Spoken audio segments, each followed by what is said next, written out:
Ancillary Products Manager, responsible for the insurance business lines for all ancillary products in the US. And Asha is also the champion of our Women of BMW ERG. Denise Melville, she's the head of sustainability, responsible for all aspects of environmental social governance for the company in North America.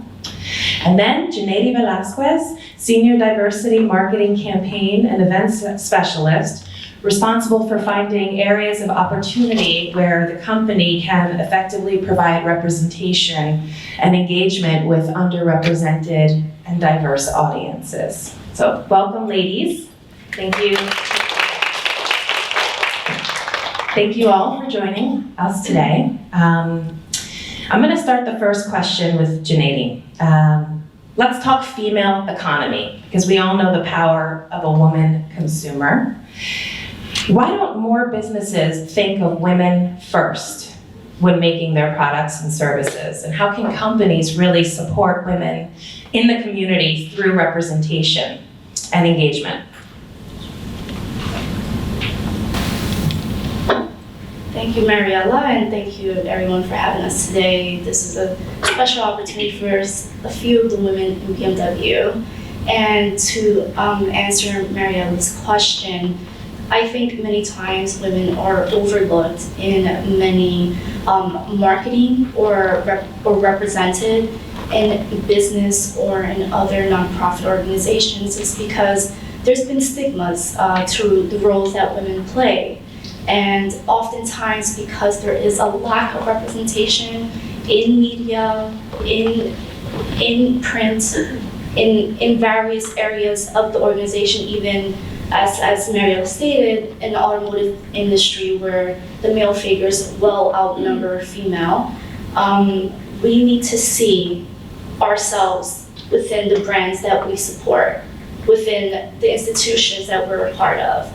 And I think we're slowly coming to realize that, and that's why our presence here and our sponsorship with the World Women's Foundation shows our commitment in that we're working towards it. That's why we're here. It's important to see others support one another and to also uplift and support and just have that solidarity, because it is part of a full sustainability.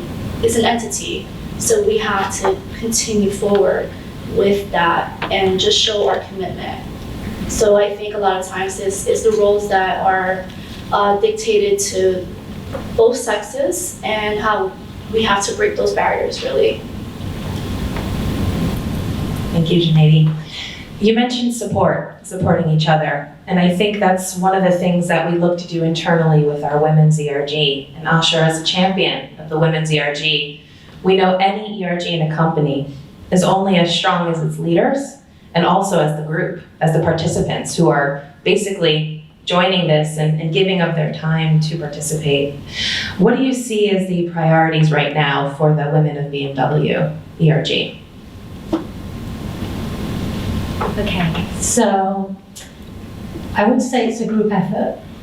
I think Denise and I were talking about this earlier, just a few moments ago.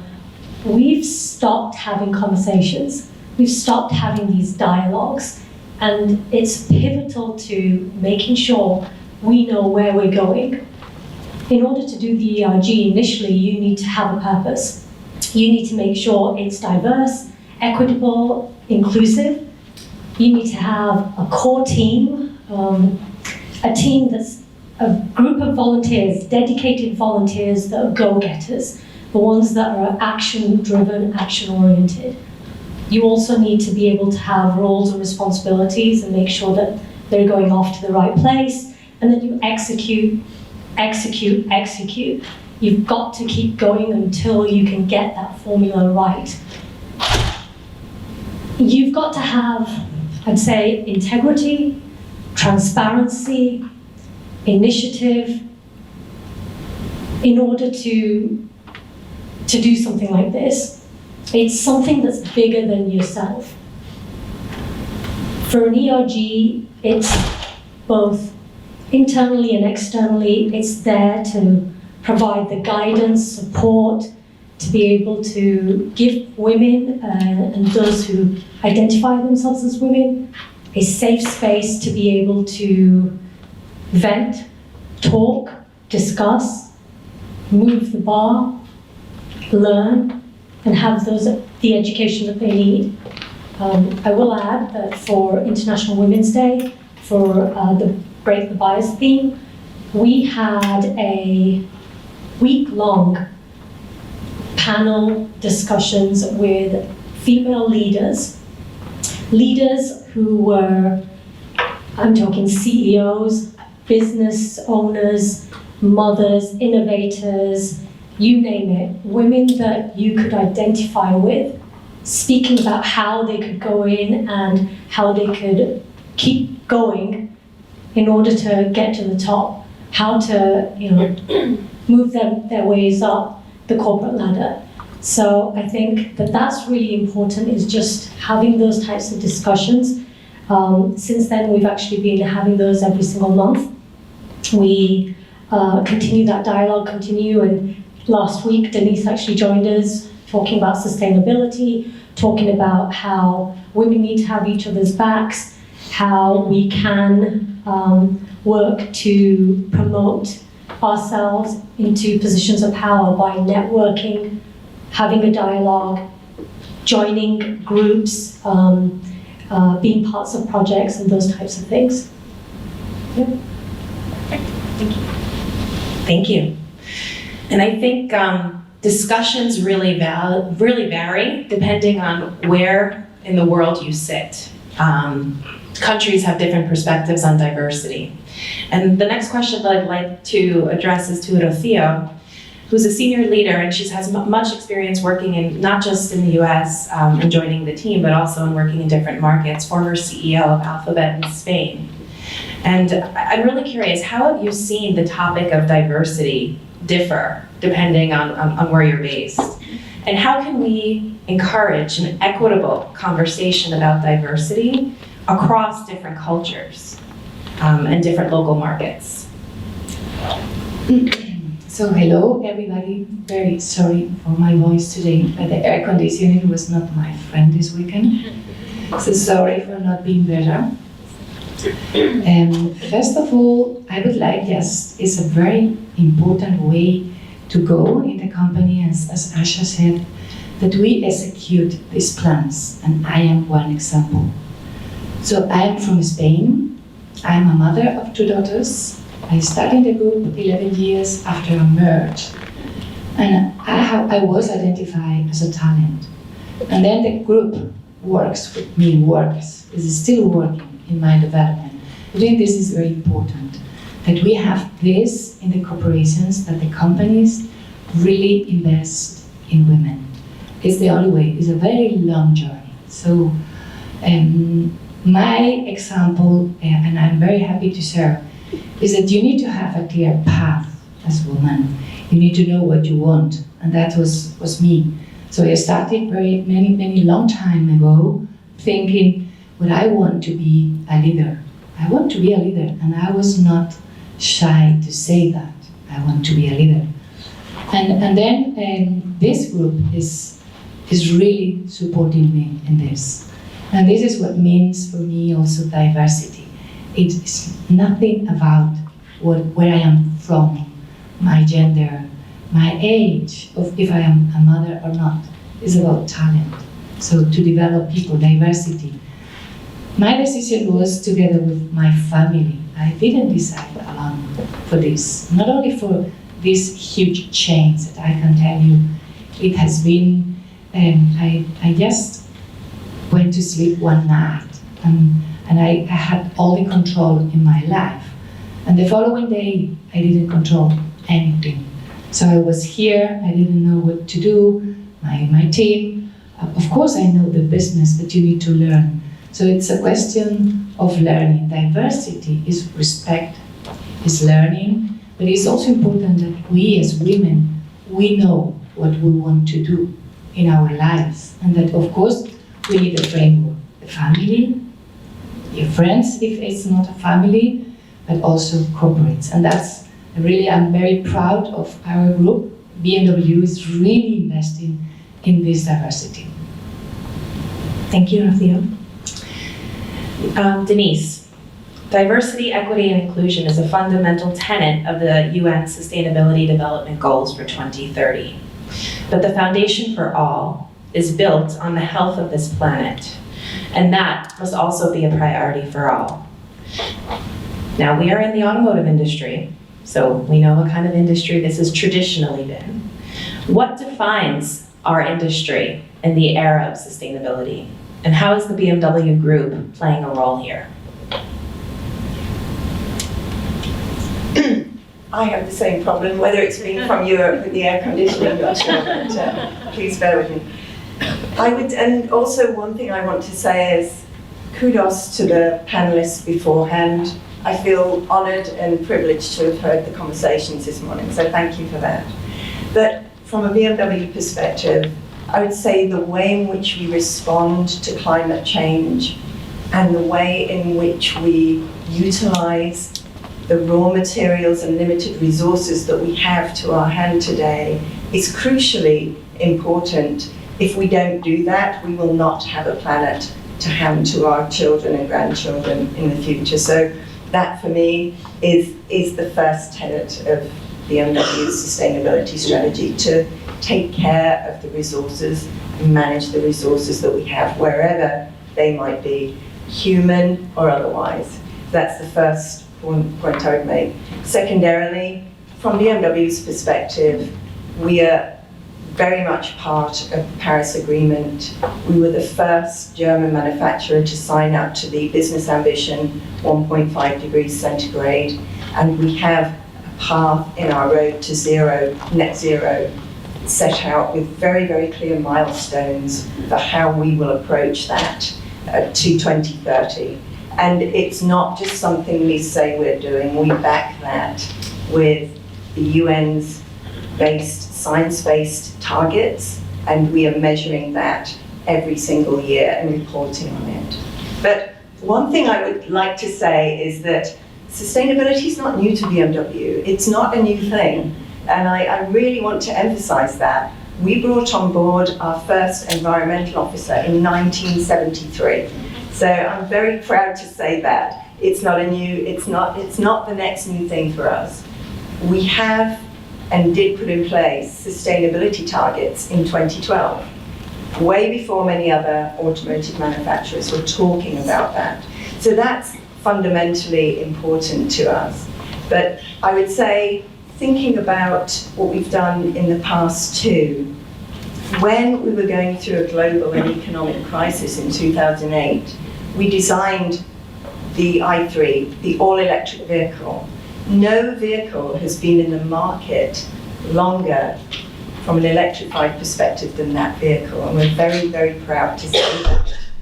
The other ideas and thoughts that we put in place into the market were around our electrification of the Mini brand and the Rolls-Royce brand. They will be fully electric, believe it or not, by the year 2030 or early 2030s. So that's very exciting for us. Yeah.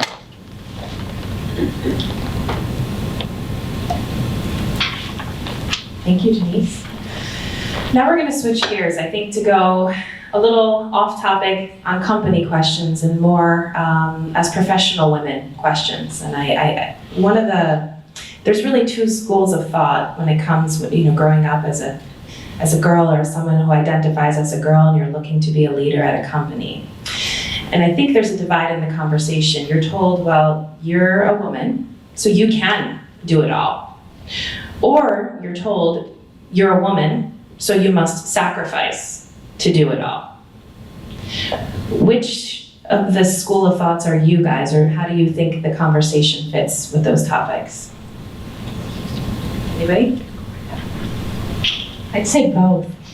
We have to. It's a balance. It's a balancing act with everything else in the world. I do want to sort of add that there's a common misconception that women asking for what they want is selfish, and that's not the case. Women asking for what they want is not about ourselves. It's actually about making sure that we are equitable, and we're on the same level as our peers. We're amongst them so that we can come to the table and we can have those types of conversations. So going back to your question, which school of thought am I at? It's both, because it's a balancing act. I'm going to have to make sure that I see my goal, I want to reach for that goal. The ERG helps with mentors and mentorship, making sure that we're facilitating opportunities for women to get to that position. But then sometimes, life happens, and sometimes you can't have it all, and you've got to decide, okay, what's best for me? Something that's right for me might not be right for you or for anybody else. It's just time and time will sort of tell. Thank you, Asha. I agree with everything you just said, and on top of that, I think previously we at BMW have had this conversation before, and I think usually when a woman is asked having it all, it's usually categorized into portions, and that's having a family or having a career, and merging those two is considered automatically having it all. But I think it is a testament for us to be on this panel and seeing all the other foundations on how we now have a platform to define what all is. All for me could probably be a single person for the rest of my life with a pet, or being a single parent adopting, or being in a same-sex marriage and just deciding what all is for me and not allowing society to dictate what that definition is. So perhaps I want to be a woman and be a VP of BMW Financial Services. I think that's great. I think for me, and I think for many of you, that we should start looking at that as having it all, or being the champion of BMW ERG Women's Group and being an advocate for women's rights and being on this platform and being part of sustainability, as Denise says. We are a representation of what all is for a woman. So let's define it, and don't let others define it for us. And that's the way I think we should view it.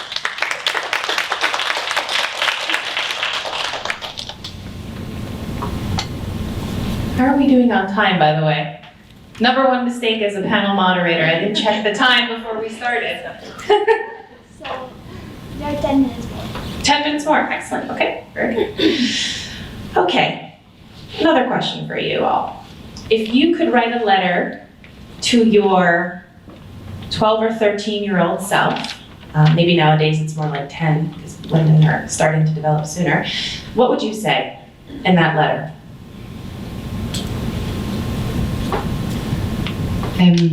I would say that some of my dreams are today with me, but that I'm now really the product of many years. So, I have 2 daughters, as I said, and I'm trying just to convince them to develop themselves, to choose, not to be successful, not to be leaders by default, not to be powerful.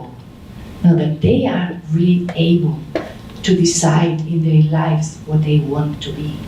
If they want to be mom and they don't want to work, we must be proud of that. So we shouldn't now say that being a very successful woman means to be a VP. No, that's not true. It's what you want to be. So I think it's important in this world that we train ourselves, women, but also men, that you can be just a father. You don't need to be the most successful. Could be your couple, the one that is the real successful one. So you don't need to be, it's not a question of gender. It's very individual. So when I was a girl, the world was completely different. So nowadays I'm very proud that our daughters, that the women, we can talk and that we can be very proud, because I remember when I had my first daughter and I went to school only on Fridays because it was my decision to manage both my career and my family. I had some moms in the school asking me why I was not able to be the whole days there, and my daughter was there listening to them. Why is not my mom? This is what we must avoid. So we must respect whatever is the decision. It's not good, it's bad, it's very individual. And what we need is to support, to develop women to choose, that they can be whatever they want.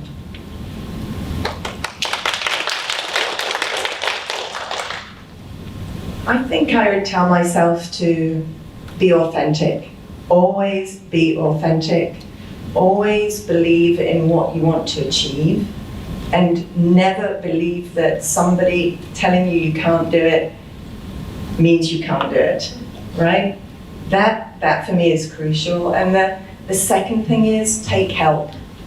Don't ever believe that you're beyond accepting help from family, friends, business, those people around you, because I could not be doing what I do today. I have a son, I'm a widow. I could not do what I do today without help from people all around the globe, all around business, from the ladies that are sitting on the panel with me today. So please appreciate the help and take it when you need it. That would be the things that I tell my 10-year-old self.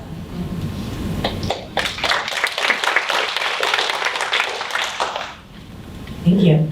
How about it's okay to make mistakes?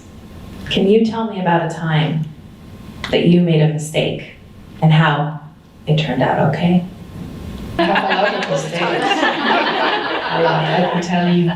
As much as you work, as older you are, you have more mistakes behind you. So I have a lot. Yeah, it's a question of also development. I think nowadays I love myself much more than before.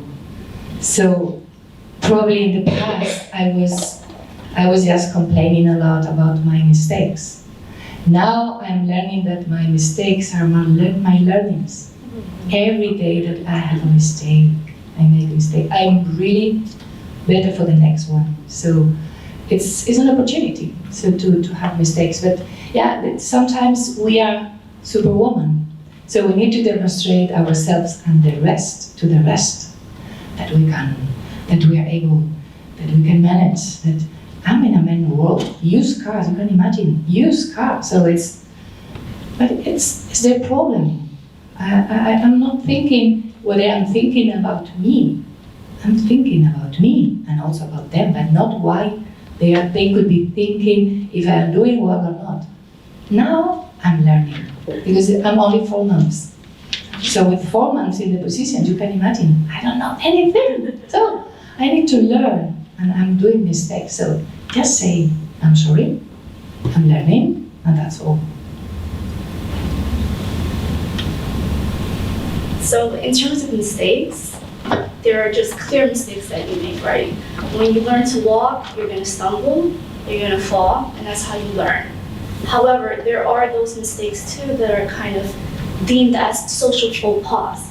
So in my role in diversity and managing and executing and strategizing the diversity program, there are a lot of times where perhaps you'll be in an environment where topics are spoken about and you may be creating or projecting that, oh, perhaps, we shouldn't touch that topic, but a lot of these mistakes are really forced upon us, especially a woman, a Latina, someone who is a minority. There are a lot of these glass ceilings that you're told, sometimes indirectly, that you shouldn't break. We don't do that. Interracial marriage was once wrong. It was against the law, and it was a mistake. But I think sometimes we have to get uncomfortable in order to learn and grow. And I think that's a mistake. It's a part of the equation. There's no way around it. Can I just add, in terms of mistakes, I think it's all about getting into your head, your psyche, because that's what's preventing us from moving on. And so a lot of the times it's just having that inner monologue, inner dialogue, and saying to yourselves, it's okay, it's absolutely fine, everybody else makes some mistakes, ask for forgiveness and just move on, because that's all we can do, is just continue to move on, learn from our mistakes, and then help other people. Because a lot of the times we are too caught up with trying to chase something or be like somebody else, and everyone's journey is their own. Asha, I think you hit on a key word here, learn from our mistakes.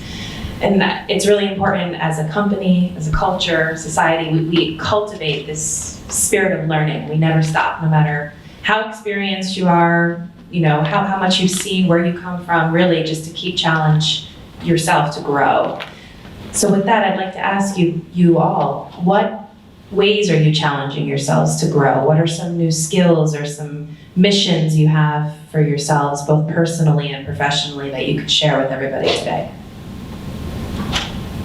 Do we have time? We have Well, I guess, actually BMW is fundamentally great at challenging its associates. And, one thing that I've never done is stay in the same role. So I think that challenges us. We learn so much from that.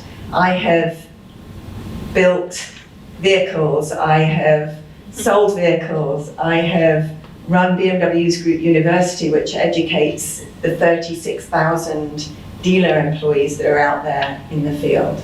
I have now since come to this role just a year ago.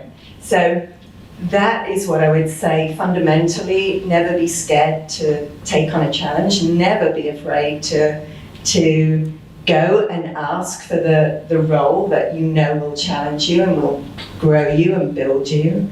I think that's fundamentally what I think is really a challenge. But to do it for yourself. Do not be asked to do that. Don't wait for somebody to come and knock on your door. Take the challenge, and I can assure you grow with that. And I certainly have. And I grow every day, and I learn every single day. I'd say I box in order to sort of scream and vent and take out all my aggression on a bag, or sometimes people know, I'm only joking. But then the other thing that I do is meditation. So I didn't want to just do meditation. I needed to understand the science behind it. So I went out and I enrolled in a course and became a licensed meditation teacher. And now I don't just do that for myself and self-care, but I do that for my team. I do that for other people. I do it within BMW, where I will have these guided meditation sessions just so that people can kind of go back into their zone. So the next Women of ERG champion meeting will be meditation? Yes, there is. Okay, excellent. I look forward to that one. Okay, I'm getting the nod that we're at time. So thank you very much, ladies, for joining us today. Thank you all for listening.